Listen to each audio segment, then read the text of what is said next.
Baik, Shalom Bapak Ibu, Saudara sekalian. Selamat malam. Malam ini kita akan tuntaskan pembahasan tentang kitab Imamat, ya. Sesi ke-6 yaitu kesimpulan daripada kitab Imamat itu seperti apa. Untuk itu, mari kita tundukkan kepala lebih dahulu. Mari kita berdoa. Bapa di surga, kami sudah sampai pada malam ini untuk bertemu lagi, meskipun dalam ruang Zoom. Kami percaya penyertaan Tuhan ada pada kami. Juga Tuhan berkati semua kami, agar boleh belajar firman kebenaran-Mu, sehingga seluruh hidup kami semakin dibukakan wawasan kami, dan kami semakin mengerti dan menjadi anak-anak Allah yang Maha Tinggi. Berkati mulut hamba-Mu untuk menyampaikan kebenaran ini. Hanya di dalam nama Tuhan Yesus kami berdoa dan mengucap syukur. Amin. Malam ini adalah sesi ke-6 kitab Imamat, yaitu kesimpulannya apa. Saya ulang sedikit ya. Kitab Imamat sebenarnya namanya itu diambil dari Septuaginta. Septuaginta itu adalah kitab Perjanjian Lama yang diterjemahkan ke dalam bahasa Yunani. Pada zamannya Tuhan Yesus, Septuaginta itu ada.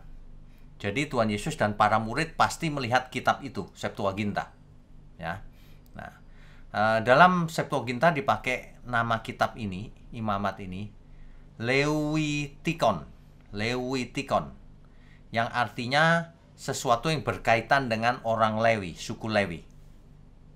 Dan kita tahu bahwa suku Lewi menjalankan fungsi keimaman, imamat, sehingga disebut imam atau kohen dalam bahasa Ibraninya. Kitab ini mencatat banyak ritual persembahan, aturan-aturan, aturan kesehatan juga ada, dan sebagainya. Nanti kita bahas ya secara singkat.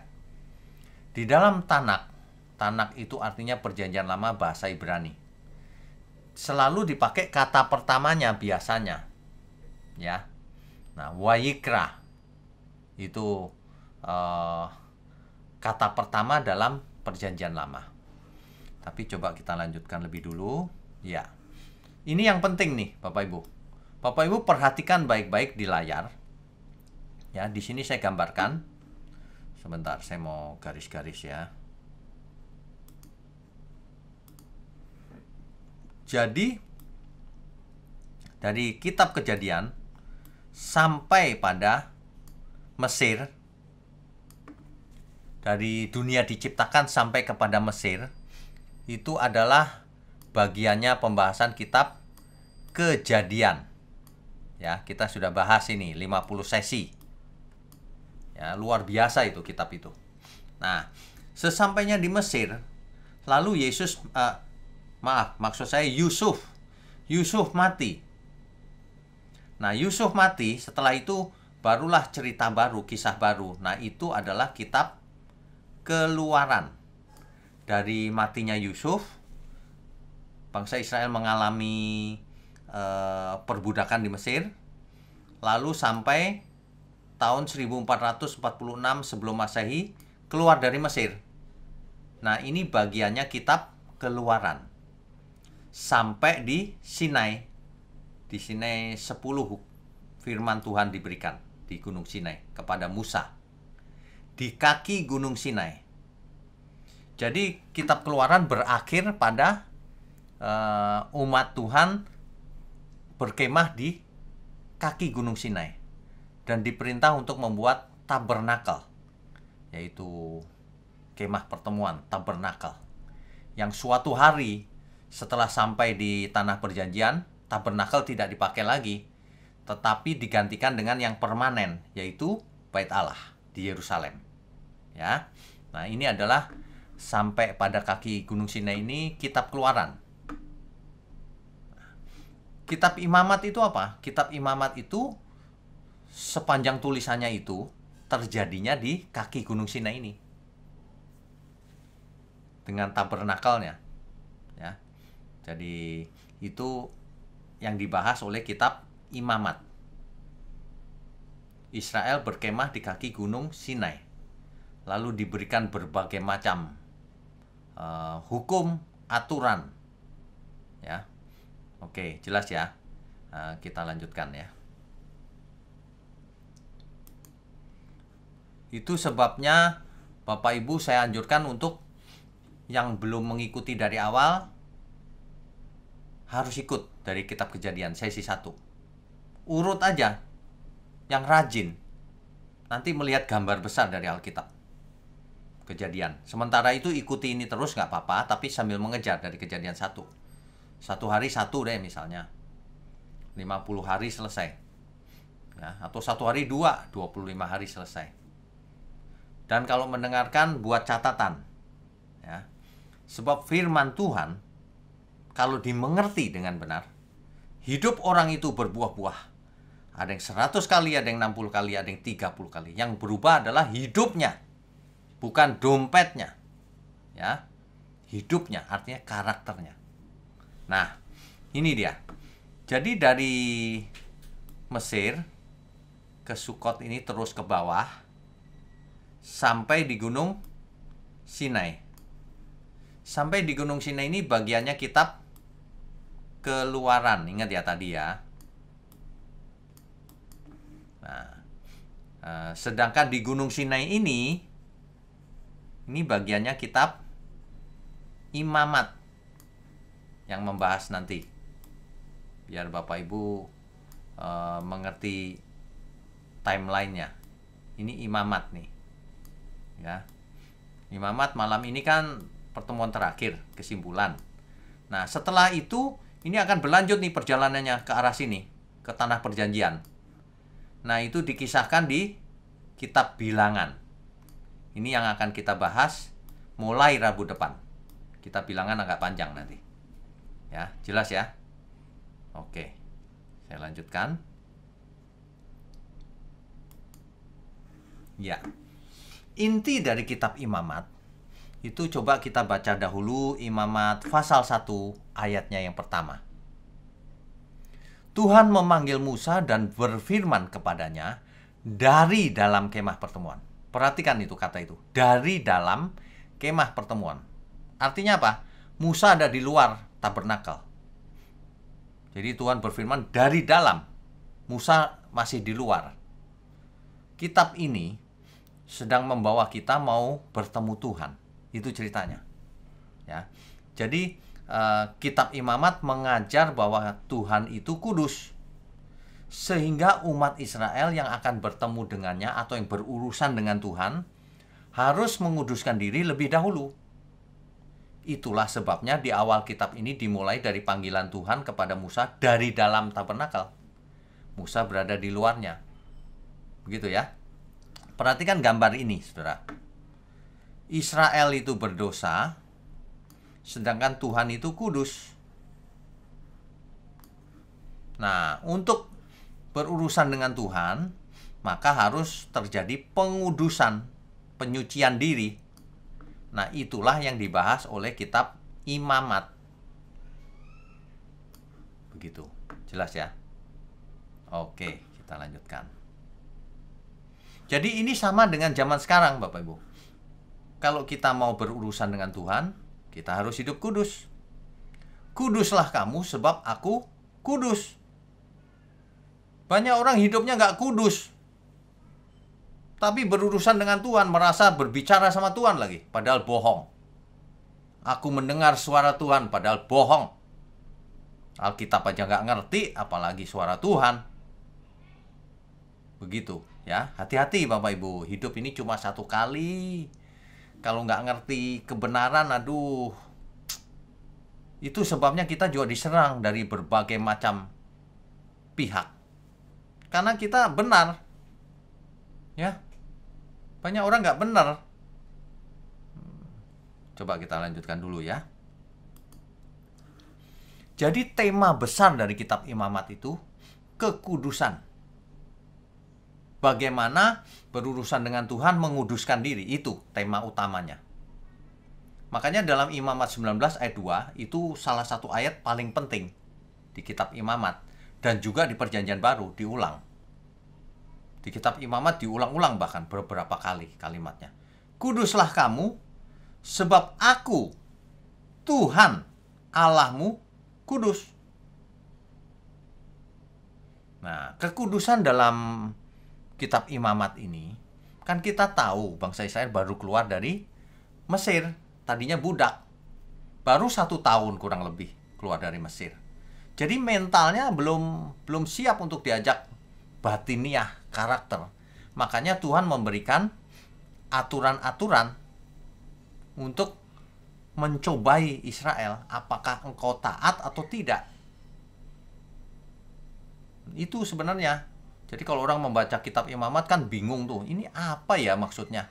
Itu sebenarnya aturan yang rumit itu untuk mendidik Israel agar taat.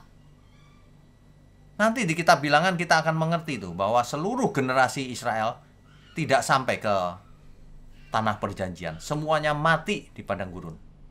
Kecuali Yosua dan Kaleb. Nanti kita akan lihat di kitab Bilangan ya. Buandel sih. Ya. Nah, Imamat 7 pasalnya yang pertama, pasal 1 sampai pasal 7, itu tentang ritual 5 persembahan. Ya. 3 persembahan yang pertama itu adalah ucapan syukur kepada Tuhan, yaitu korban bakaran, korban sajian, korban keselamatan, gitu ya. Itu adalah ucapan syukur. Detailnya bisa dibaca. Tidak perlu saya uraikan detail di sini karena kita sudah tidak melakukannya, tidak perlu melakukannya lagi. Itu rumit loh, Saudara. Misalnya korban bakaran, itu korbannya berupa lembu atau sapi, kambing atau domba, burung tekukur, anak burung merpati kalau miskin, dan itu darahnya disembelih itu. Ya, dipersembahkan sebagai korban bakaran, dan itu ucapan syukur. Dan lain-lain. Korban sajian itu tepung, minyak, kemenyan dibakar sama-sama, harum baunya. Waduh. Bapak Ibu bisa bayangkan nggak? Ritualnya kitab Imamat ini pakai kemenyan loh. Seperti dukun ya. Tidak. Memang itu perintah Tuhan, ya. Nah, pakai roti bundar, roti tipis, tidak beragi, tidak boleh pakai madu. Bisa dipanggang, bisa dibakar, bisa dimasak. Ditambah garam sedikit, dan juga hasil gandum. Bapak Ibu sekalian, saya mau berikan sebentar ya, ada info bahwa di dalam korban sajian ini dicatat dipakai garam. Nah, ada aja orang yang mengajarkan mengusir setan tuh pakai garam katanya. Waduh, ngarang-ngarang. Ini pakai garam ini maksudnya apa? Juga nggak ada maksud apa-apa. Perintah Tuhan saja. Jadi jangan ngarang-ngarang. Itu ada garam, Pak. Iya, betul. Kenapa kok nggak pakai kemenyan? Ini ada kemenyan juga. Ada minyak, ada tepung. Milihnya garam, perjanjian garam lagi. Nggak ada itu. Yang penting sekarang itu adalah perjanjian. Inilah darahku. Perjanjian bagi kamu. Tuhan Yesus yang perjanjian yang terakhir. Banyak orang ya cirinya nggak benar itu ya. Ajaran yang tidak benar itu ya. Fokusnya perjanjian lama. Itu nggak benar. Ya, hati-hati Bapak Ibu. Kalau ngomongnya perjanjian lama terus tanpa dibawa ke perjanjian baru, itu udah pasti salah. Perjanjian lama penting, tapi harus dituntaskan sampai perjanjian baru. Itu sebabnya seluruh sesi kita ini, meskipun bahas perjanjian lama, di akhirnya saya akhirnya bahas nantinya bagaimana di perjanjian baru. Begitu. Ya. Oke. Kita lanjutkan dulu ya. Saya share lagi. Ya. Nah, 2 persembahan berikutnya, kan ada 5 persembahan tuh dalam 7 pasal pertama Imamat. 2 persembahan berikutnya adalah untuk menebus kesalahan. Disebut korban penghapus dosa dan korban penebus salah. Dalam hal ini persembahannya berupa darah. Berfungsi sebagai substitusi. Mestinya kita yang mengeluarkan darah, tapi digantikan darah binatang. Sebagai kompensasi sementara. Ya. Tujuannya adalah penyelamatan dari dosa. Dan ini hanya berlaku untuk dosa-dosa yang tidak disengaja. Tetapi tidak ada persembahan korban untuk dosa yang sengaja, nggak ada. Makanya Bapak Ibu, jangan pernah kita sengaja berbuat dosa. Alkitab mencatat kalau berbuat dosanya tidak sengaja, ada caranya. Tapi kalau sengaja, jangan pernah. Itu sebabnya Tuhan Yesus ketika bertemu dengan perempuan yang tertangkap basah berbuat zina, aku pun tidak menghukum kamu, tapi jangan buat dosa lagi.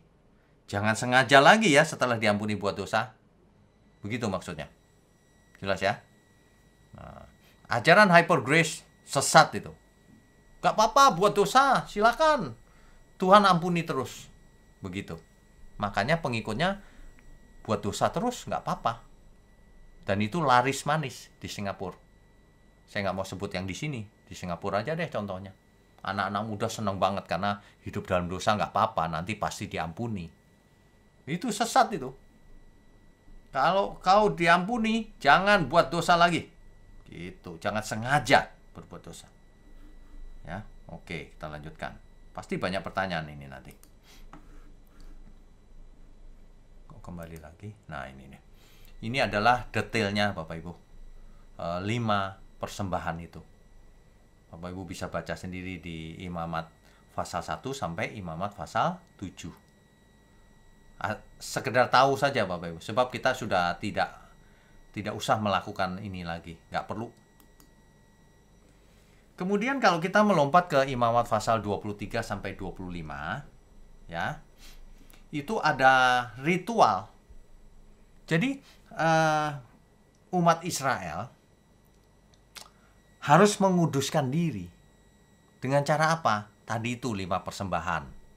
Supaya suci, pakai darah domba, darah kambing, ya, darah lembu, sapi, dan sebagainya. Nah, tapi di samping itu ada yang namanya ritual perayaan tahunan. Jadi ada hari raya tahunan, ya, ada 7 hari raya tahunan. Di bulan pertama, di tahun baru bulan pertama, kalender Yahudi tentunya ya, itu hari raya Paskah. 1 hari disambung langsung dengan hari raya roti tidak beragi. 7 hari lamanya. Untuk apa? Untuk memperingati keluarnya bangsa Israel dari Mesir. Ya. Nah, tapi sebelum Paskah dimulai, seekor domba harus dibunuh pada jam 3. Bapak Ibu ingat nggak Tuhan Yesus matinya jam berapa? Jam 3. Dan 3 hari kemudian harus dipersembahkan buah sulung kepada Tuhan. Ya. Kelak kita tahu bahwa Yesus dibunuh pukul 3. Dan bangkit menjadi yang sulung 3 hari kemudian. Jelas ya? Inilah anak domba Allah yang menghapus dosa dunia. Jadi kalau kita nggak mengerti kitab Imamat, bingung dengan kata-kata Yohanes. Inilah anak domba Allah yang menghapus dosa dunia. Itu cerita Imamat. Di kitab Imamat, anak domba itu, anak domba beneran yang dikorbankan. Tapi tiap tahun diulang-ulang terus. Tapi kalau Tuhan Yesus, anak domba Allah hanya sekali untuk selamanya. Persis kejadiannya. Kalau dulu dombanya disembelih jam 3, Tuhan Yesus matinya jam 3. Ya. Disalibnya jam 3 maksud saya, ya. Nah,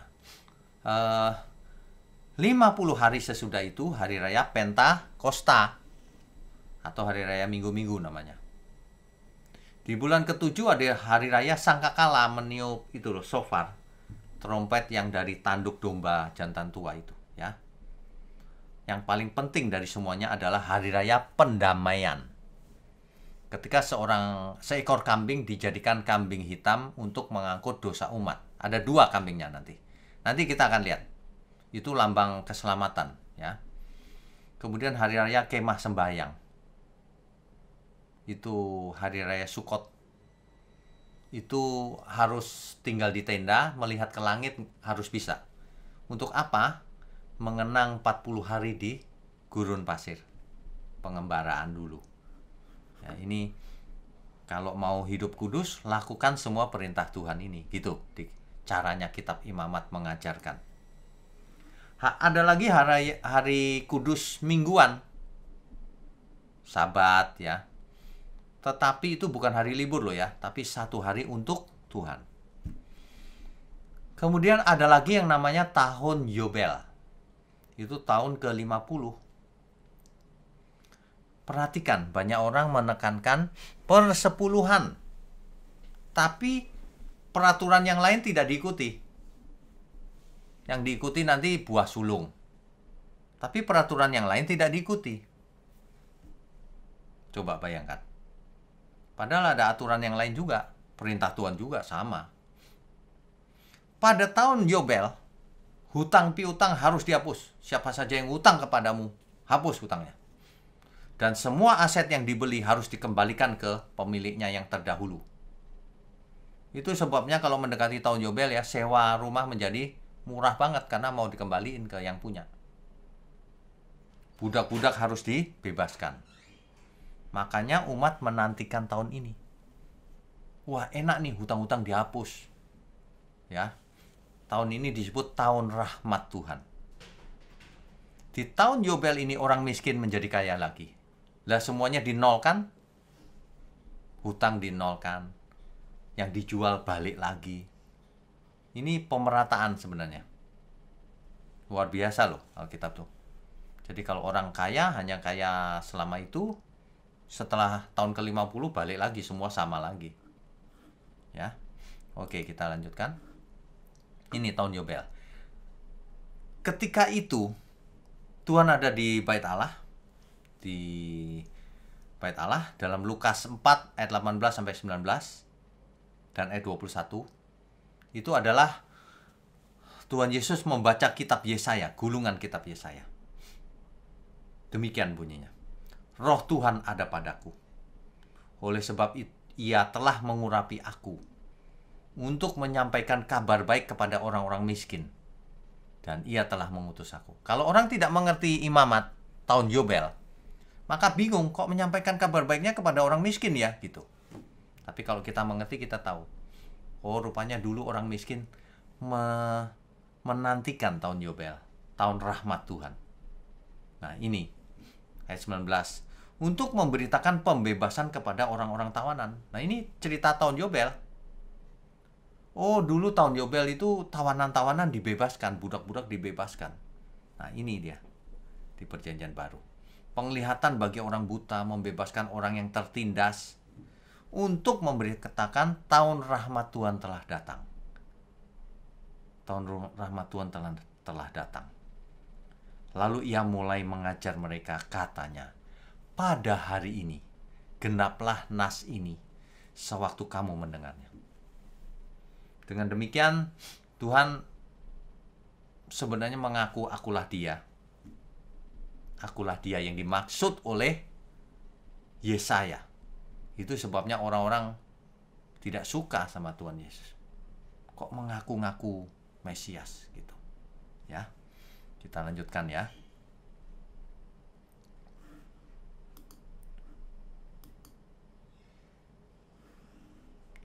Oke, ya.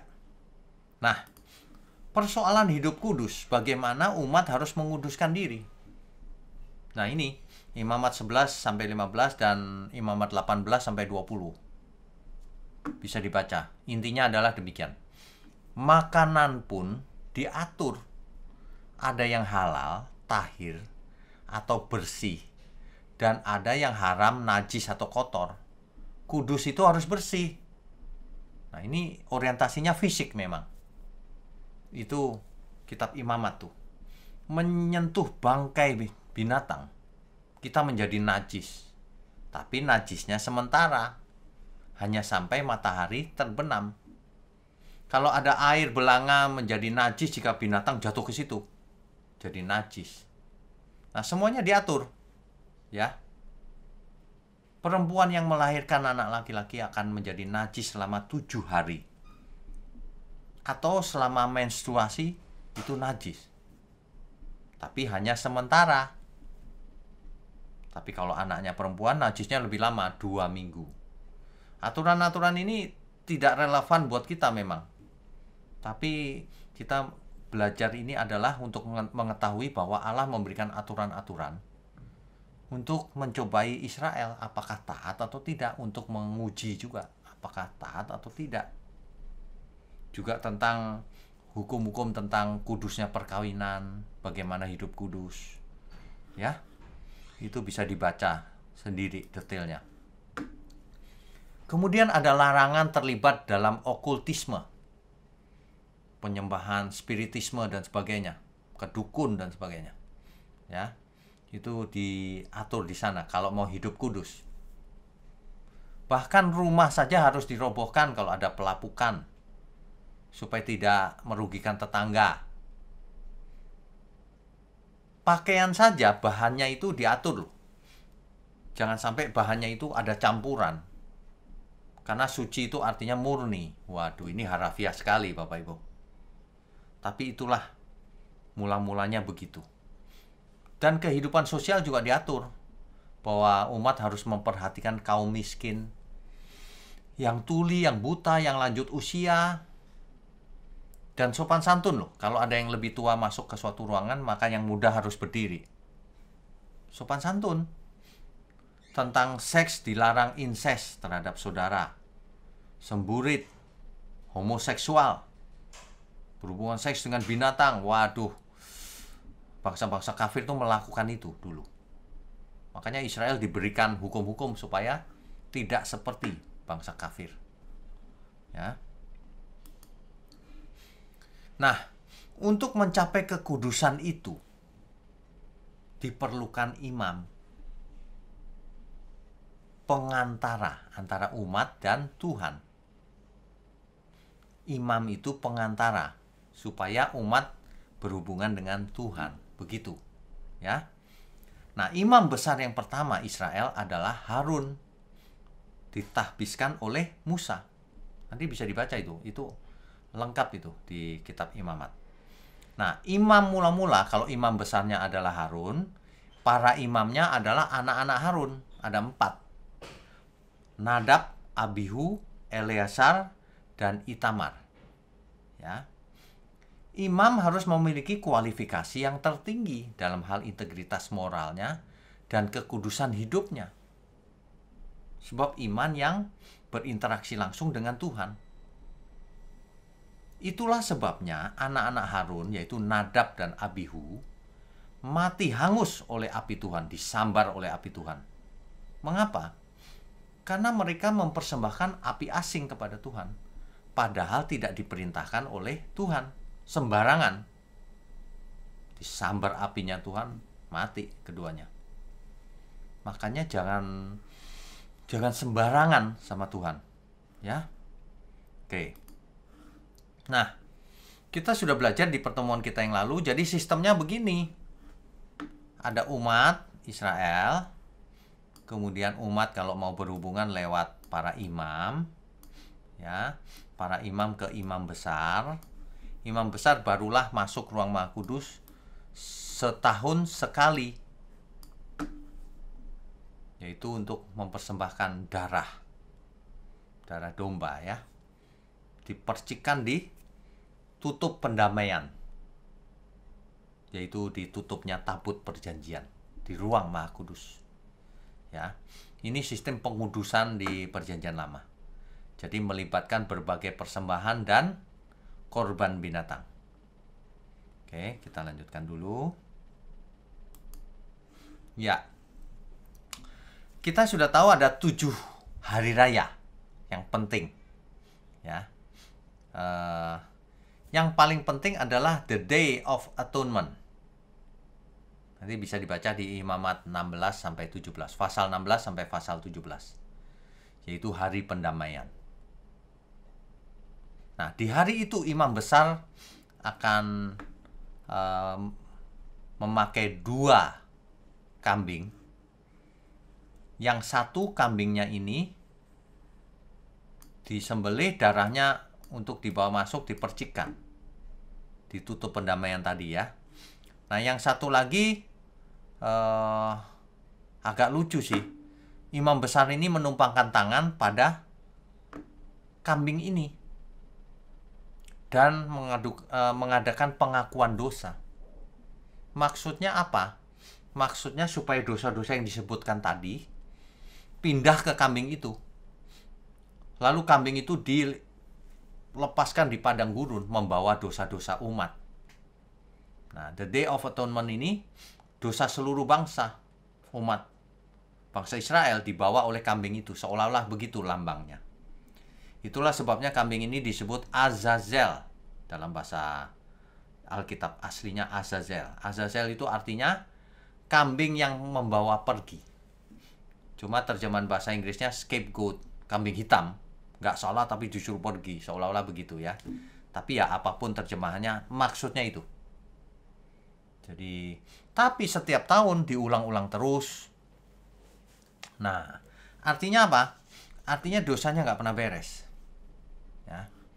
Itulah sebabnya the Day of Atonement ini beres ketika Tuhan Yesus, anak domba Allah yang mati di kayu salib. Di Perjanjian Lama banyak sekali tipologi. Karena memang Perjanjian Lama adalah bayangan yang akan terjadi di Perjanjian Baru. Makanya kalau orang hanya belajar Perjanjian Lama, mereka cuma dapat bayangannya, bukan dapat keselamatan utuhnya. Salah itu. Makanya gereja nggak boleh membuat visi misi yang tahunan dari Perjanjian Lama terus. Dan itu bisa kita perhatikan, siapa yang membuatnya gereja mana ya yang buatnya Perjanjian Lama terus nggak memperhatikan Perjanjian Baru. Padahal Perjanjian Baru itu yang dinanti-nantikan. Sebab tubuhnya, nyatanya bukan Perjanjian Lama, itu bayangan. Adalah Perjanjian Baru, yaitu Kristus. Nah, jadi kalau kita selama ini belajar masih Perjanjian Lama terus, mari kita berubah. Mumpung masih ada waktu ya. Oke, kita lanjutkan dulu. Nah, sistem Perjanjian Baru ini dia. Karena kita semua adalah imam, imamat-imamat yang rajani, maka kita tidak perlu imam lagi. Kitalah imamnya. Tapi ingat, harus hidup kudus. Ya. Nah, kita punya satu-satunya imam besar, pengantara kita antara Allah dan manusia, yaitu Tuhan Yesus. Allah di situ Allah Bapa maksudnya ya. Nah, imam besar kita ini, Tuhan Yesus, duduk di sebelah kanan Allah Bapa. Dengan demikian kita bisa menghampiri Allah Bapa. Makanya Tuhan berkata, tidak seorang pun sampai kepada Bapa kalau tidak melalui aku. Anak domba Allah, satu-satunya. Mati hanya satu kali, mencurahkan darah hanya satu kali, berlaku untuk selamanya. Nah, jadi sudah tuntas. Masalahnya adalah ini, imamat yang rajani ini, hidupnya kudus atau tidak. Sama seperti dua anak Harun tadi, ya. Tidak hidup kudus, melanggar, langsung disambar api dari Tuhan, mati. Sama dengan kita sekarang. Kalau kita selama hidup tidak kudus, nanti bakalan disambar api neraka, binasa. Ya, ini jelas banget nih. Nah, makanya kita lanjutkan dulu.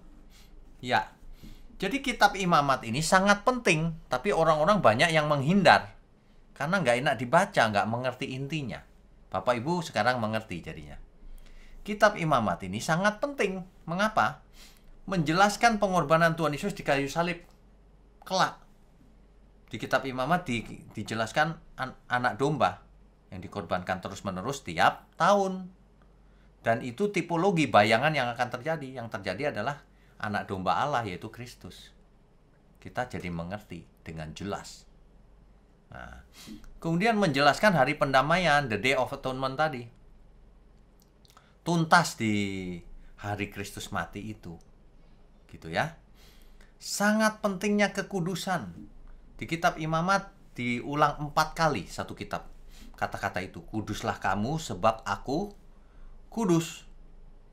Imamat 11 ayat 44, ayat 45, Imamat 19 ayat 2, Imamat 20 ayat 26. Dan kitab Imamat ini sangat menggambarkan sangat fatalnya dosa itu. Jangan dianggap enteng. Bayangkan, domba disembelih, darahnya muncrat, mengerikan kan sebenarnya. Isi perutnya harus dikeluarkan, lemaknya dibakar. Waduh, darah di mana-mana. Di mezbah korban bakaran itu darah semua itu. Mengerikan loh. Mengingatkan kita bahwa dosa itu mengerikan. Bahwa sebenarnya yang mesti mati itu kita. Yang mesti binasa itu. Tapi digantikan Tuhan Yesus. Oleh sebab itu, kuduslah kamu sebab aku kudus. Nah, kudusnya kita bukan dengan cara imamat. Itu sudah tidak berlaku. Kudusnya kita, kuduslah kamu sebab aku kudus. Ya, seluruh hidup kita harus kudus. Persembahkanlah tubuhmu yang hidup. Yang hidupnya bagaimana? Yang kudus dan berkenan kepada Allah. Apa artinya berkenan? Kudus artinya apa? Kudus tak bercacat, tak bercela. Bukan makanannya, bukan pakaiannya, bukan kayak zaman dulu, bukan. Tapi seluruh hidup kita dalam seluruh aspeknya harus hidup kudus, tak bercacat, tak bercela. Itulah hidup kudus. Baik engkau makan, minum, apapun lakukan untuk Tuhan. Itulah hidup kudus. 1 Korintus 10 ayat 31. Jelas ya? Hukum yang terutama bahkan disebut di kitab Imamat. Yang disebutkan oleh Tuhan Yesus tuh. Salah satunya adalah kasihlah sesamamu seperti mengasihi diri sendiri. Itu ada di kitab Imamat. Imamat berapa itu? 19 ayatnya yang ke 18. Saya bacakan ya. Janganlah engkau menuntut balas dan janganlah menaruh dendam terhadap orang-orang sebangsamu. Melainkan kasihilah sesamamu manusia seperti dirimu sendiri. Akulah Tuhan. Itu ya. Oke, kita lanjutkan dulu. Ya. 2 ayat yang paling penting dalam kitab Imamat ini dia. Yaitu kuduslah kamu sebab aku kudus. Di Perjanjian Baru diulang di 1 Petrus 1 ayat 16. Kemudian kasihlah sesamamu seperti dirimu sendiri. Itu 2 kali disebut di Alkitab ya. Dan juga ayat 34-nya. Nah, itu diulang di Perjanjian Baru banyak. Di Matius, Markus, Lukas, Roma, Galatia, Yakobus. Itu banyak sekali diulang. Sebab ini hukum yang terutama. Selain yang satu lagi, kasihlah Tuhan Allahmu dengan segenap hatimu dan semuanya yang ada padamu. Nah, kita sudah sampai di sini. Jadi, lanjutan dari kitab Imamat itu adalah kitab Bilangan. Jadi tadi kita sudah sampai di Gunung Sinai ya. Inilah cerita kitab Imamat selama bangsa Israel berkemah di kaki Gunung Sinai. Yaitu diatur hukum-hukumnya dengan tabernakelnya ya. Nah, kitab Bilangan seperti saya sudah jelaskan melanjutkan perjalanan ke arah Kanaan ya. Nanti di kitab Bilangan pasal 1 ayat 1 demikian firman Tuhan. Tuhan berfirman kepada Musa di padang gurun Sinai dalam kemah pertemuan. Kalau tadi kitab Imamat dari dalam kemah pertemuan, kalau ini bicara dengan Musanya di dalam. Artinya Musa sudah ada di dalam. Artinya kitab Imamat itu proses pengudusan yang penting gitu. Ya, jelas ya. Nah, hal ini melambangkan bahwa setelah ditebus dan dikuduskan barulah Musa dalam hal ini mewakili Israel boleh masuk ke tabernakel. Begitu. Ya. Lanjutannya nanti adalah kitab Bilangan. Jadi sebenarnya ini menarik Saudara, asal kita bisa mengerti intinya. Ya. Rabu depan kita akan bahas sesi 1 kitab Bilangan. Dan ini akan banyak sesinya. Ya. Oke, ini Rabu depan kitab Bilangan. Jadi Bapak Ibu sekalian, kalau kita belajar itu urut dan lengkap, kita akan melihat betapa luar biasanya firman Tuhan itu. Kitab Kejadian mencatat sejak permulaan langit dan bumi diadakan. Kitab Keluaran itu, Kejadian itu sampai Adam dan Hawa jatuh dalam dosa, beranak cucu, terus sampai zamannya Nuh, terus sampai Menara Babel, ya, terus sampai Abraham, kemudian Ishak, Yakub punya anak 12 keturunan, sehingga 12 itu nantinya menjadi bangsa Israel. Dan lalu kelaparan di tanah Kanaan, dibawa ke Mesir, karena di Mesir banyak makanan. Tapi ketika itu Yusuf di Mesir sudah jadi penguasa nomor 2 di Mesir. Nah, bangsa Israel enak hidup di Mesir ketika zamannya Yusuf. Nah, sampai disitulah kitab Keluaran. Tapi ketika Yusuf mati, Fir'aun yang baru tidak mengenal bangsa Israel dan gak mengenal Yusuf. Mulailah bangsa Israel ditindas menjadi perbudakan di Mesir. Nah, keluarnya bangsa Israel dari Mesir, itulah kitab Keluaran. Sampai kepada di kaki gunung Sinai. Sampai membuat tabernakel. Sampai di situ kitab Keluaran. Nah, kitab Imamat selama ada di kaki gunung Sinai dengan tabernakelnya. Nah, inilah banyak korban, banyak hari raya, ya, semua diatur, makannya diatur, hidupnya diatur, harus memperhatikan orang miskin dan sebagainya, moralnya diatur, kehidupan seksnya diatur, jangan seperti bangsa kafir, dan sebagainya, dan sebagainya. Tujuannya cuma satu, untuk proses pengudusan umat, karena berhubungan dengan Tuhan. Ya, dan itu banyak tipologinya yang menggambarkan tentang perjanjian baru, yaitu anak domba Allah, yaitu Kristus. Kita Bilangan akan banyak topik yang menarik. Pastikan Bapak Ibu mengikuti terus, ya.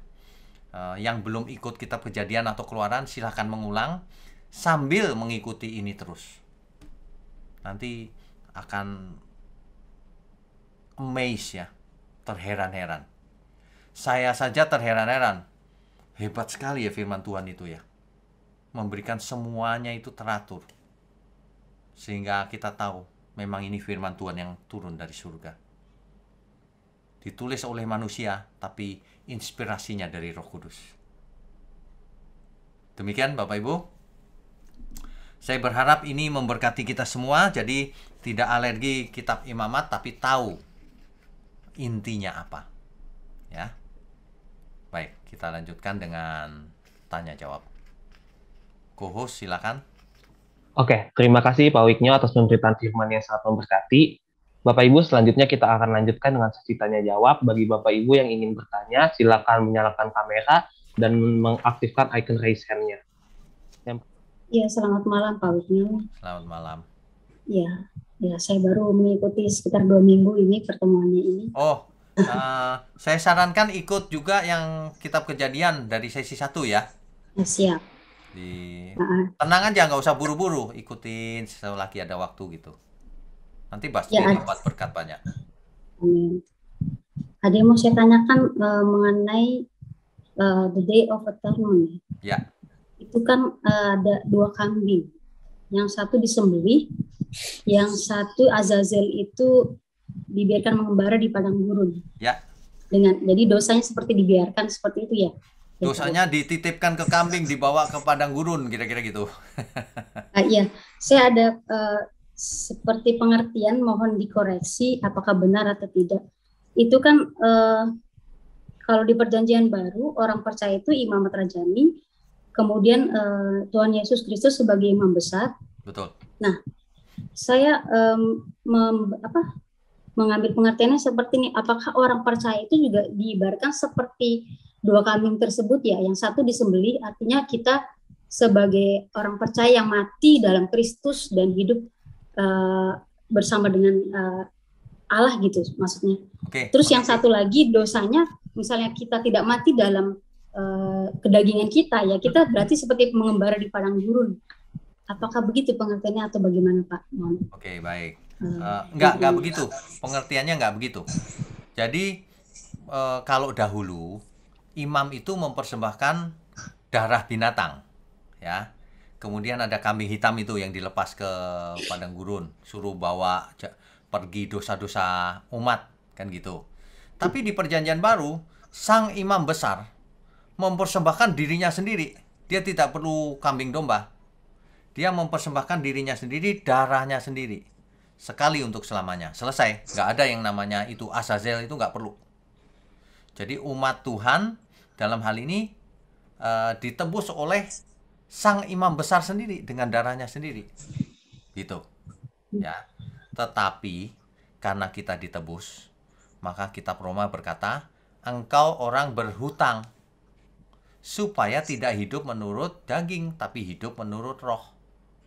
Itulah anak-anak Allah yang hidupnya dipimpin oleh roh Allah. Gitu. Nah, untuk itu kita harus hidup kudus, tak bercacat, tak bercela dalam segala hal. Gitu. Terima kasih, Pak. Oke, Tuhan berkati. Nah, berikutnya. Selanjutnya ada Bapak atau ada Ibu Rumondang Taulan. Silakan, Bu. Ya, silakan Ibu. Shalom Pak Wigno. Shalom Ibu. Terima kasih kesempatan ini. Pak Wigno, kalau imam itu kan laki-laki. Dari dulu yang kita lihat juga yang khotbah itu kan tidak ada yang perempuan. Tapi sekarang itu perempuan banyak yang berkhotbah. Emansipasi ya. Oke, begini. Kalau jabatan imam itu memang selalu laki-laki, betul, ya. Kecuali nabi. Kalau nabi ada yang perempuan juga, nabiyah, ya. Nah, tetapi dalam Perjanjian Baru sudah tidak mengikuti aturan-aturan baku yang di Perjanjian Lama, Bu. Enggak. Dengan matinya Kristus di kayu salib, maka semua peraturan Taurat dibatalkan. Kitab Efesus mencatat begitu, Bu. Jadi boleh tidak perempuan berkhotbah? Ya boleh saja. Kenapa tidak boleh? Gitu. Karena kita tidak ikutin aturan Taurat lagi, Bu, hidupnya. Begitu. Ya, Taurat. Karena nggak ikut Taurat, Bu. Kalau ikut Taurat ya harus begitu. Ya. Gitu ya. Ya. Terima kasih, Pak. Ya, Tuhan berkati.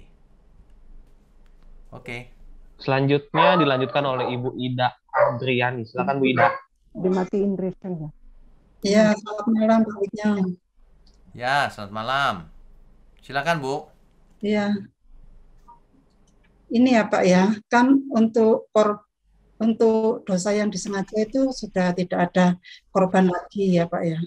Untuk dosa yang disengaja.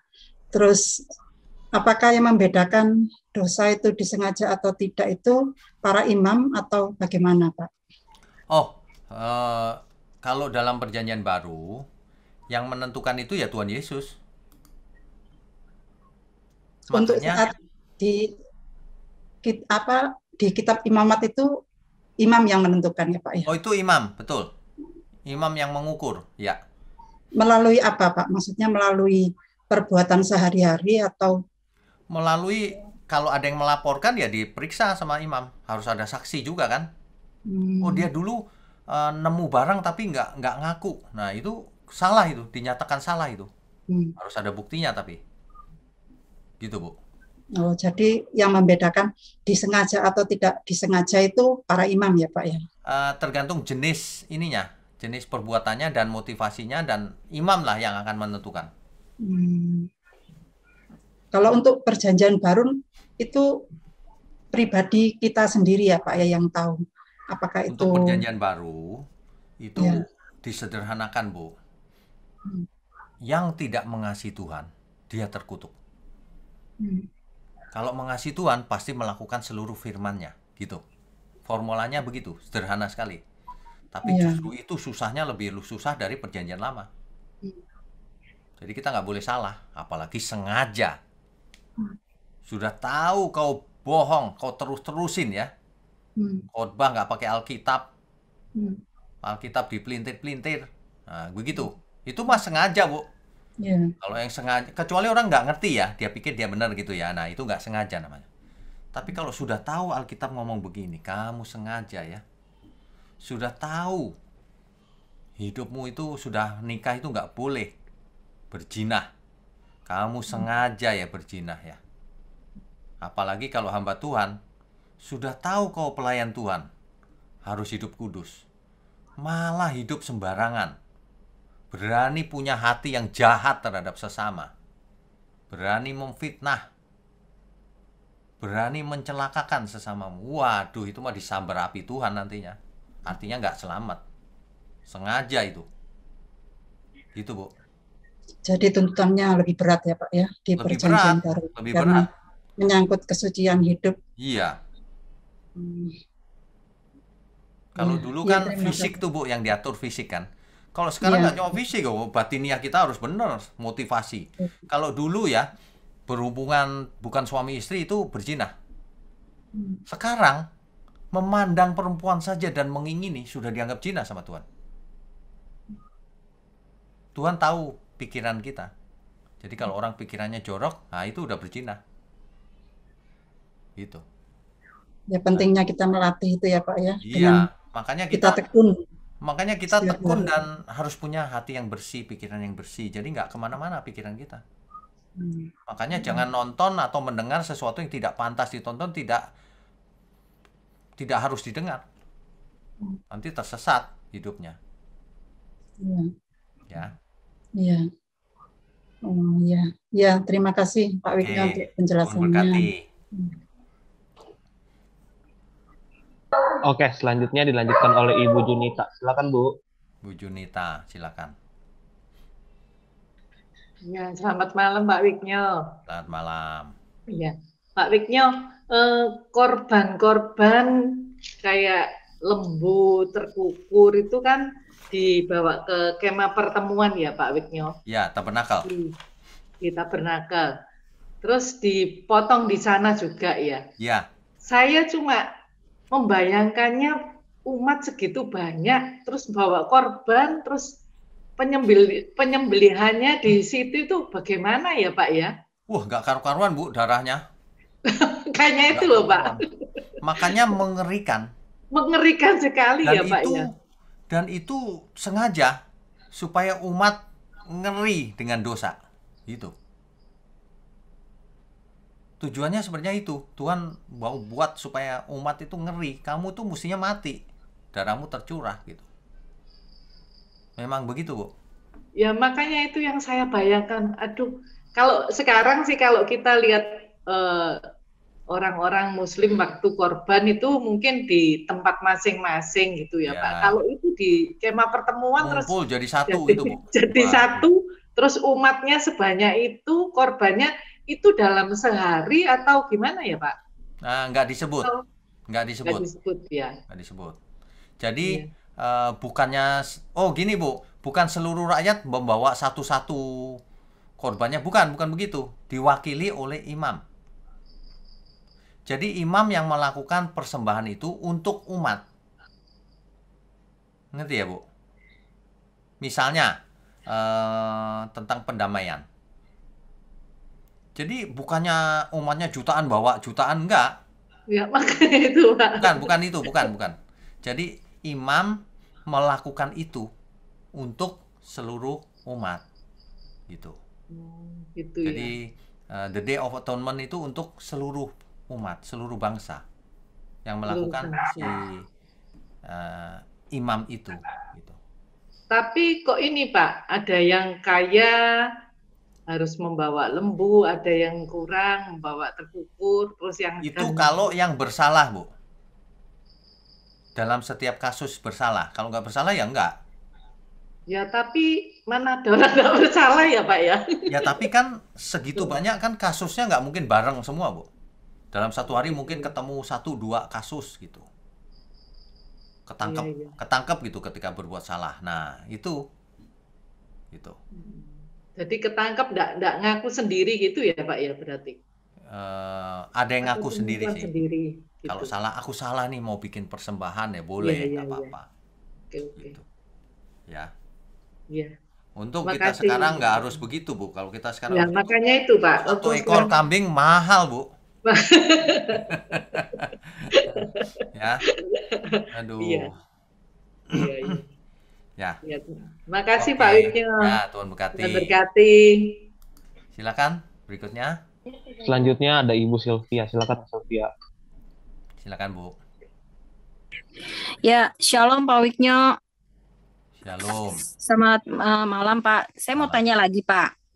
Ini ada sangkut pautnya dengan penyembahan yang kemarin, tapi kalau saya lihat betul sih kata Pak Wiknyo, amazing ya. Tuhan kasih semuanya menyimpulkannya ke arah kekudusan dan kesucian hidup. Ya. Kalau ditarik dari Tuhan Yesus menaruh Tauratnya ada di dalam hati dan pikiran di dalam perjanjian baru ya Pak. Ya. Nah, berarti kalau di perjanjian lama, balik lagi kalau di perjanjian lama semua yang Tuhan kerjakan untuk mengarahkan umat Israel, apakah mereka mau taat dan menguduskan diri mereka sebelum mereka bertemu dengan Tuhan.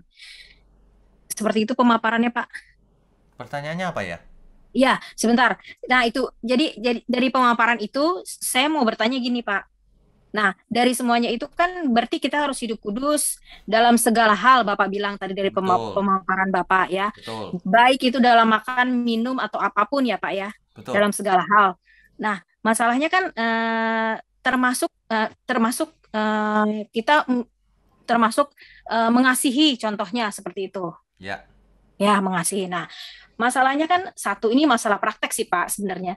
Ya. Jadi prakteknya kita dalam bersosialisasi atau bergaul pun kita juga kan harus nggak sembarangan seperti itu kan. Ya, nah, gimana kita di tengah-tengah mereka yang memang belum percaya atau memang Kristen yang memang berbeda dengan apa yang udah gereja GSKI tanamkan. Sikap kita tuh gimana berdiri di antara mereka begitu. Mengerti. Seperti itu Pak.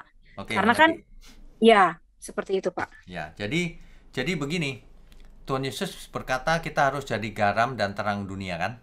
Iya. Artinya hidup kita nggak boleh jadi sandungan bagi mereka. Justru hidup kita harus memberkati, jadi contoh. Supaya mereka lihat, wah kalau begini ini pasti benar nih Tuhannya gitu. Jadi kita harus jadi contoh. Itu yang penting, perbuatan kita itu harus memberkati. Gitu. Oh gitu ya Pak. Iya, itu yang paling powerful itu perbuatan. Iya. Sebab khotbah 1000 kali kalau nggak dilakukan percuma juga. Iya. Gitu. Jadi gini, bukan masalah. Iya sih memang Pak itu memang sesuai dengan firman Tuhan, tapi kan faktanya maaf ya Pak, ini faktanya kan kadang justru kita sebaliknya dibully gitu loh. Maksudnya, so suci banget, so kudus gitu ya. maksudnya. Ya begini, kalau soal dibully, lah Tuhan Yesus juga dibully dulu. Iya. Saya juga kadang-kadang dibully juga, dikatain ini, dikatain itu gitu. Saya diam aja deh. Nah makanya kalau ada yang membuli kita, ya kita diam aja lah. Ya. Kita tahu bahwa ya dia nggak ngerti itu, makanya dia berkata seperti itu, dia nggak ngerti. Kalau dia nggak ngerti tapi nggak mau belajar tapi membuli, ya salah dia sendiri lah, rugi dia. Coba kalau dia nggak ngerti nanya, kita jelaskan kan jadi ngerti. Nah gitu, jadi kita nggak boleh jadi sandungan, kita harus jadi berkat hidupnya, gitu aja. Oke Pak. Jelas ya? Iya. Oke, makasih Pak, Tuhan berkati. Berikutnya. Selanjutnya ada Ibu Ade Novita. Silakan Bu Ade. Silakan. Selamat malam Pak Wiknyo. Saya mau menanyakan mengenai kita itu orang yang berhutang tapi bukan kepada daging, supaya hidup menurut daging, yang Roma 8 ayat 12. Ya. Pertanyaannya apa, Bu? Pertanyaannya gini Pak, ada di ayat 1 Korintus 6 ayat 20 mengatakan sebab kamu telah dibeli, harganya telah lunas dibayar, karena itu muliakan Allah. Kemudian di 1 Korintus 7 itu juga mengatakan mengenai bahwa kita sudah lunas dibayar. Nah, itu seringkali dibenturkan gitu Pak, mengenai sudah lunas dan masih berhutangnya ini Pak. Oke, mengerti. Nah, ini kalau baca Alkitab harus mengerti konteksnya, Bu. Nggak bisa asal. Jadi ketika Tuhan Yesus mati di kayu salib, Tuhan bilang sudah selesai. Kan gitu ya? Iya, Pak. Apanya yang sudah selesai? Dosa-dosa kita. Bukan. Yang sudah selesai adalah tugas yang diberikan Bapa kepada dirinya. Sudah selesai. Itu maksudnya. Sudah selesai apa? Penebusan dosa. Proses penebusan dosa sudah selesai. Sudah lunas dibayar. Itu maksudnya. Jadi, tidak perlu ada korban lagi berikutnya seperti di zamannya imamat. Sudah selesai, sudah lunas. Gitu. Nah, manusianya sudah selesai belum natur dosanya? Belum. Nah, makanya kita masih berdosa kan? Makanya Alkitab berkata, kuduslah kamu sebab aku kudus. Nah, banyak orang begini, udah selesai, udah mati di kayu salib, aku udah masuk ke surga nanti. Loh, udah ke surga apa masih hidup dalam dosa? Makanya baca Alkitab itu harus lengkap. Jadi ya, kamu orang berhutang. 1 Korintus 6 ayat 20 tadi kalau dibaca juga belum selesai, Bu. Coba baca yang benar. Sebab kamu telah dibeli dan harganya telah lunas dibayar. Harganya telah lunas dibayar. Jadi kita sudah menjadi milik Tuhan, sudah dibeli. Itu artinya. Tapi kan belum selesai. Coba lihat tuh kalimat berikutnya. Karena itu muliakanlah Allah dengan tubuhmu. Nah, itu udah selesai belum memuliakan Allah dengan tubuh kita? Belum, Pak. Belum, loh, kita masih hidup. Itu perintah, itu kalimat perintah loh. Muliakanlah Allah dengan tubuhmu. Dengan hidupmu yang bagaimana? Yang kudus dan berkenan kepada Allah. Itulah ibadahmu yang sejati. Kitab Roma itu. Kan begitu ya? Ya. Terima kasih, Pak. Di kitab Roma 12 ayat 1. Karena itu, saudara-saudara, demi kemurahan Allah, aku menasihatkan kamu, supaya kamu mempersembahkan tubuhmu sebagai persembahan yang hidup. Beda dengan kitab imamat, persembahannya harus mati. Ini persembahan yang hidup, tapi hidupnya yang bagaimana? Yang kudus dan yang berkenan kepada Allah. Itulah ibadahmu yang sejati. Gitu, Bu. Baik, Pak. Terima kasih, Pak. Oke, Tuhan berkati. Berikutnya. Selanjutnya ada Ibu Ningsi. Silakan Bu Ningsi. Ya, silakan, Bu. Malam, Pak Wigno. Malam. Mau tanya nih, Pak, mengenai ritual persembahan. Ada di suatu gereja, ya. Ada kata persembahan janji iman itu, Pak. Apa itu persembahan janji iman? Oke, mengerti. Jadi, sebenarnya janji iman tidak ada di Alkitab. Tapi maksudnya adalah, mungkin gereja lagi butuh dana untuk pembangunan misalnya ya. Bangun sekolah yang baru misalnya. Nah, istilahnya janji iman. Jadi, saya akan berikan setiap bulan sekian deh supaya nanti terwujud itu misinya itu gitu. Berarti boleh ya, Pak? Berarti boleh ya ada? Boleh saja, kenapa tidak? Okay. Justru semua umat harus mendukung pekerjaan Tuhan. Ya. Betul. Boleh, asal dipergunakan dengan benar. Jangan ngomongnya untuk bangun rumah ibadah tapi ternyata disewain untuk komersil. Nah, itu kan bohong berarti, gitu loh. Ya. Terus yang kedua, Pak, pertanyaan mengenai ritual perayaan tahunan, mengenai tahun Yobel itu, Pak. Gimana itu aplikasi di Perjanjian Baru, Pak? Tahun Yobel. Di Perjanjian Baru sudah tidak berlaku, Bu. Oke. Nggak berlaku. Berarti nggak ada. Seluruh hidup kita milik Tuhan, begitu aja. Oke. Ya. Makasih, Pak. Ya, Tuhan berkati. Selanjutnya ada Ibu Ina. Silakan Bu Ina. Selamat malam, Pak Wigno. Selamat malam. Saya baru join Zoom ini di mulai kitab imamat, Pak. Oh, Nah, nggak apa-apa. kamu kenal. Tapi saya sarankan yang kitab Kejadian juga di sambil jalan gitu Saya ya. justru udah ikut dari Kejadian, Oh, Keluaran gitu. oh Jadi pas bagus, imamat saya kejar gitu supaya bagus. bisa zoom bareng Oh, gitu. mantap. Iya.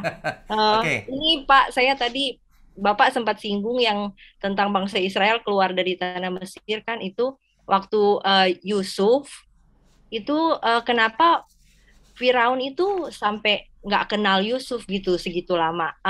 Apa zaman dulu itu nggak ada kayak kita museum apa-apa gitu. Jadi ada orang-orang berjasa yang jadi diketahui turun-temurun gitu loh kan. Yusuf mestinya kan orang yang sangat berjasa saat itu di bangsa Mesir gitu. Apalagi oke, baik. kan Ngerti. kenapa Jadi yang sampai dimaksud, Firaun itu nggak kenal gitu? Apa dia ya, terlalu keras hati, terlalu jahat atau bagaimana Pak? Fir'aun di zamannya Yusuf itu Fir'aun yang baik loh. Ya, kita sudah tahu Iya, kan itu. Nah, baik. Fir'aun penggantinya kemudian itu Fir'aun yang jahat. Dia memang nggak kenal Yusuf, mungkin dia tahu Yusuf, tapi nggak kenal gitu. Jadi nggak baik dia. Gitu aja sih. Kalau tahu ya tahu lah, nggak mungkin nggak tahu. Penguasa nomor 2 masa dia nggak tahu? Dia pasti Iya. tahu. Oh, dulu Yusuf. Tapi Yusuf berarti sudah mati. Ya udah, lebih lagi dia nggak peduli oh, udah. jadi dia sengaja kayak tindas bangsa Israel dong, kayak Iya, iri gitu ya.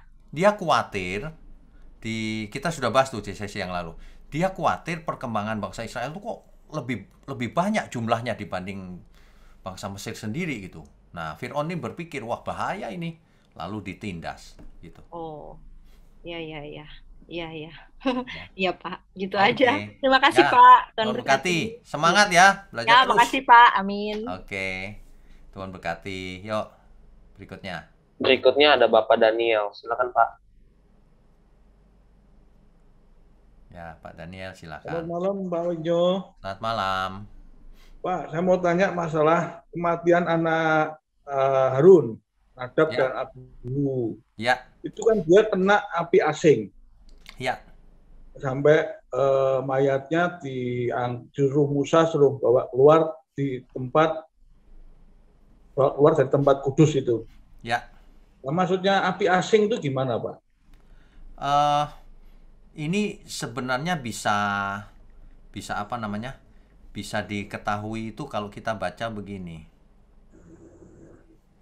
Api yang asing, ya kan?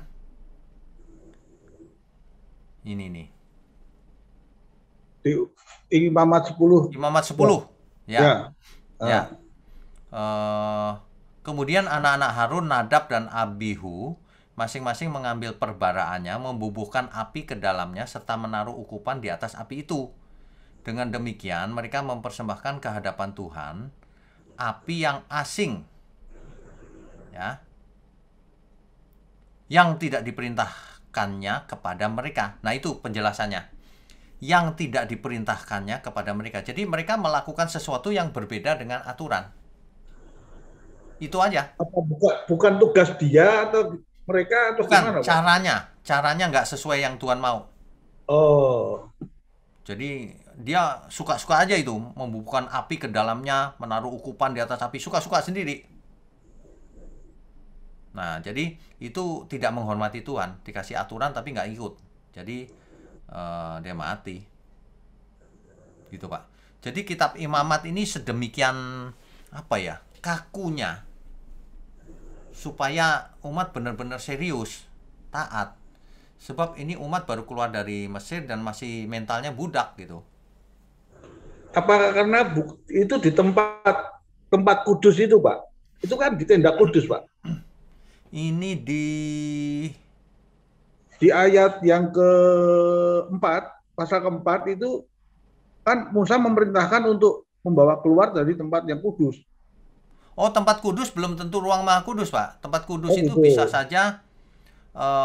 bisa saja di dalam itu, di dalam kemah, tapi bukan ruang maha kudus, yang satunya itu. Sebelum masuk ruang maha kudus. Ya. Ya, oke, Pak. Oke. Iya. Oke. Atau mungkin juga harusnya itu di luar ruang kudus, bisa juga sih. Bisa juga salah satu, Pak. Pokoknya dia melanggar tuh. Karena ini di tempat kudus, Pak. Jadi di Ya. pasal 4 itu ada di tempat kudus. Ya, Dia benar. bisa masuk dan menyalakan api itu, api asing. Nah, itu yang saya Ya. tanyakan itu, Pak. Ya, ya. Nah, ini Caranya mungkin yang beda. ini mesti diselidiki, Pak. Kesalahannya sebenarnya apa ini api asing ini gitu.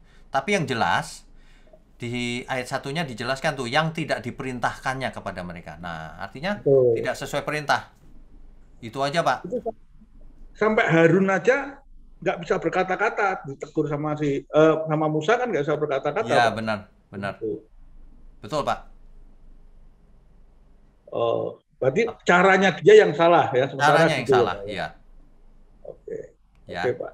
Terus yang kedua, Pak. Ya. Tadi kan Pak Wainyo nyinggung masalah janji iman. Ya. Untuk kita pembangunan gereja atau apa. Ya. Kalau saya pernah ngalami, itu banyak yang disalahgunakan. Artinya gini, bukan disalahgunakan uangnya, bukan, tapi caranya mungkin yang salah. Oh. Misalkan gini, Pak. Misalkan gini, janji iman nanti boleh diangsur, gitu. Oh.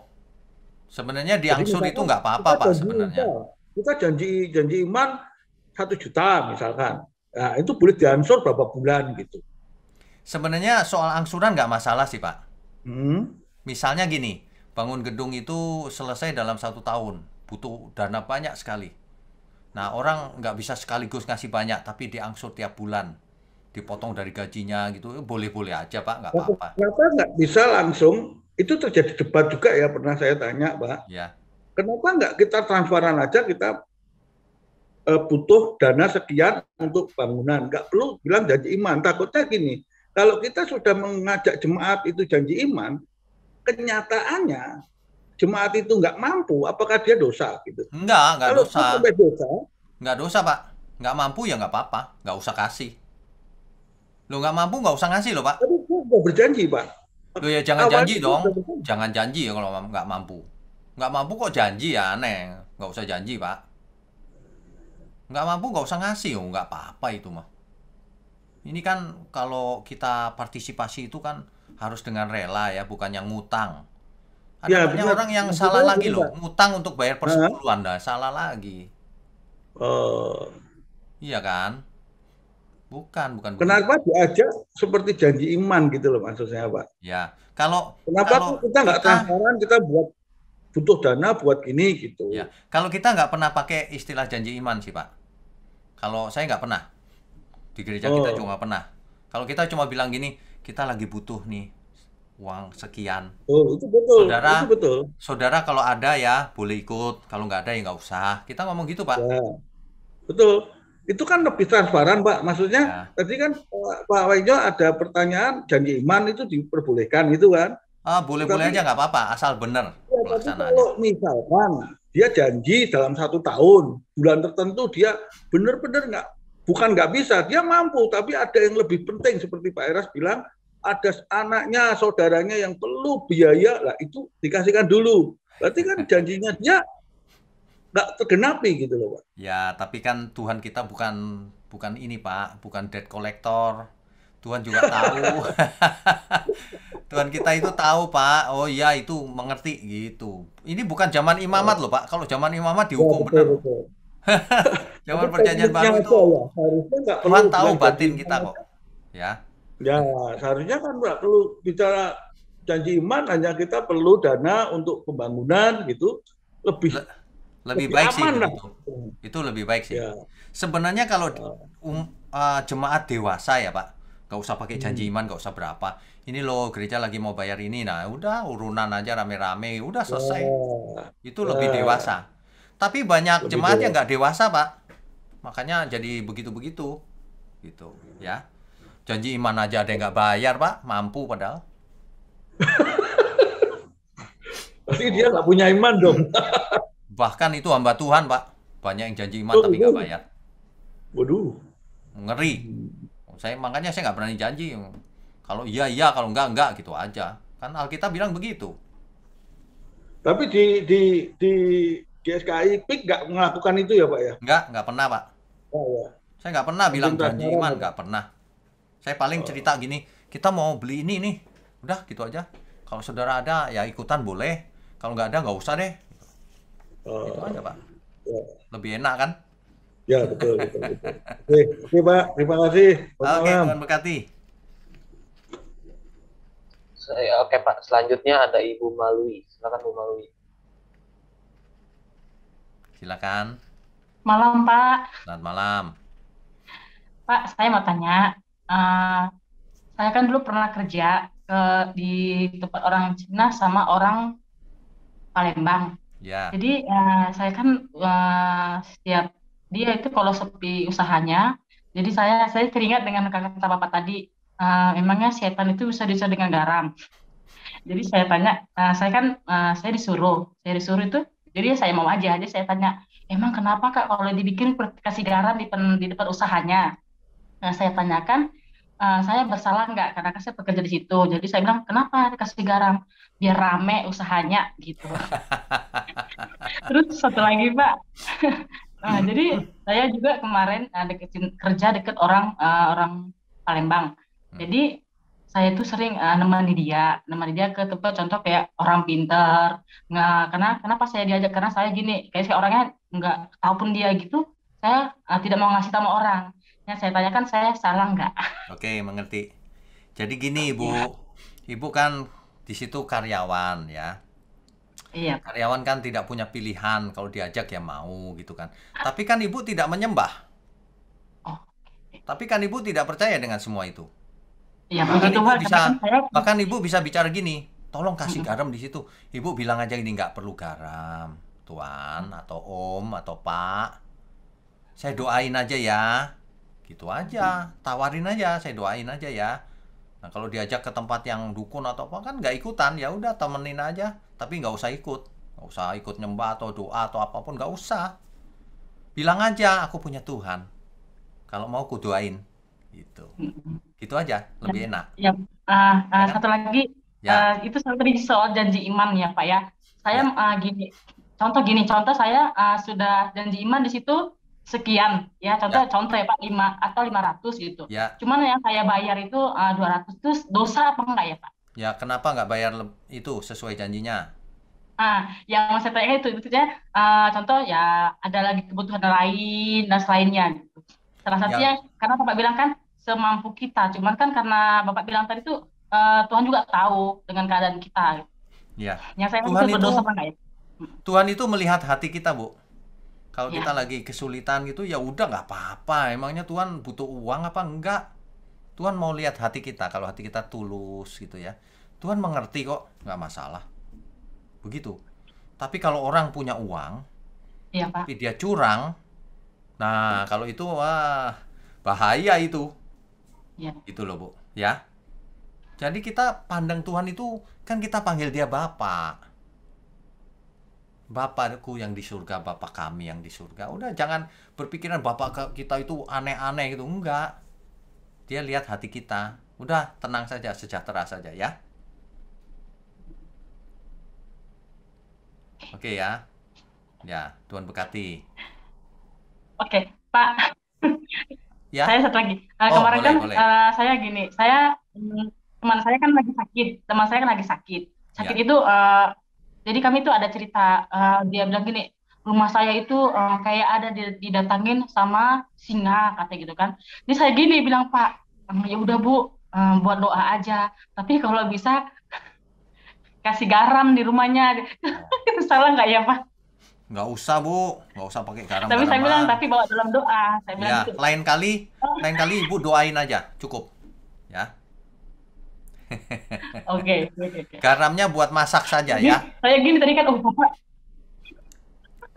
Saya gini tadi kan, aduh Tuhan, saya gini merasa karena Bapak bilang kan emangnya garam itu mengusir setan. Jadi aduh Tuhan, pas banget saya mau bertanya sama Bapak gitu. Nggak apa-apa.